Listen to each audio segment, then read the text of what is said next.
Today is my Kidneyversary. 2 years ago today, I received the gift of a kidney transplant. And honestly, today brings a lot of emotions for me. Because when I celebrate today and I celebrate where I am today, I can't help but think about all the things that came before this moment.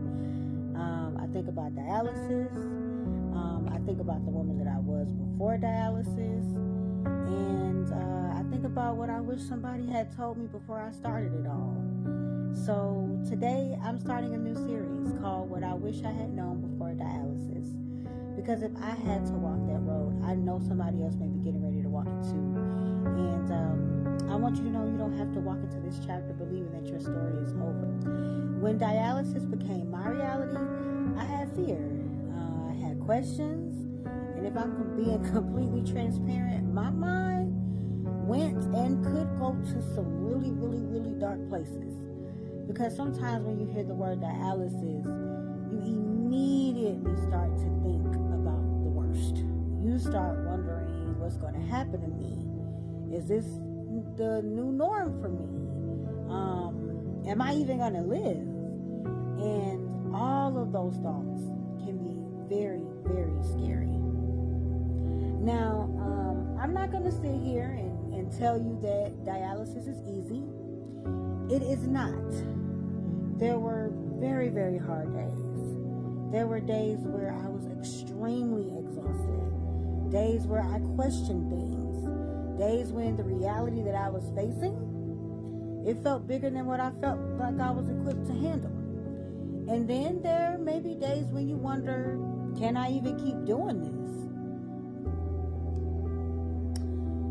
If you ever had those thoughts, I want you to know you're not weak for having them. You're human. Here's the first thing I wish somebody had told me. Dialysis is not a death sentence. Dialysis became part of my story, but it wasn't the end of my story. I need somebody to really hear that, because I'm sitting here today, 2 years after my kidney transplant, talking to you about something that I once thought might completely change the direction of my life. I mean, it did change my life, but it didn't end my life. There was still more for me. There was still purpose. There was still possibility. My story was still being written. And actually, that's part of the reason I wrote my book, From Dialysis to Destiny, a survivor's guide. Because I realized that the things I went through, the things I questioned, the things I survived, they were not just for me. I had to tell my story. I had to put those experiences into words. Because somewhere, somebody may be sitting in that dialysis chair or lying in their bed getting ready to connect right now, wondering if there's anything beyond what they're experiencing today. And I want my story to be a reminder that there is.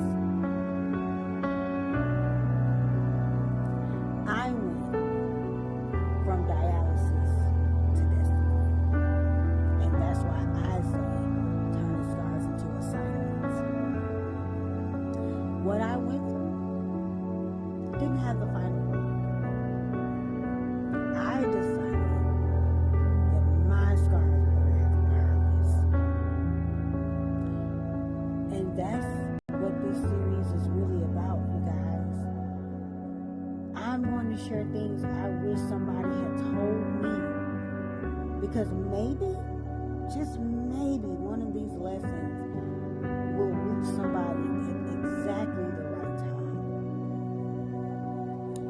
So if you're watching this right now, you're getting ready to start dialysis, I want you to hear me real, real clear. Dialysis may change your life, but it doesn't mean your life is over. You are still here. is still possibility. There is still purpose. There is still life beyond what you can see right now. And please, don't let today's diagnosis write the ending of your story. Because you don't know what tomorrow's going to bring. You don't know what door is going to open. And you don't know who you're going to meet. You don't know what miracle may be waiting for you. And you don't know what your story is going to look like on the other side of this chapter. I'm sorry. So, this is part 1 of my new series. What I wish I had known before dialysis. And this is just the beginning. Because there's so many things I wish I had known. About advocating for myself. About navigating my healthcare team. About asking questions. About speaking up. And about not being afraid to say, I don't understand. Can you explain that to me? We're going to talk about all of those things in the upcoming part. So, if you're a kidneyversary, if you're preparing for dialysis, if you're currently on dialysis, or if you love somebody who is, I hope you'll follow along with me. Because sometimes the thing we survive can become the very thing that helps somebody else survive. Happy Kidneyversary to me, and happy Wellness Wednesday to y'all. I'll see y'all in part 2.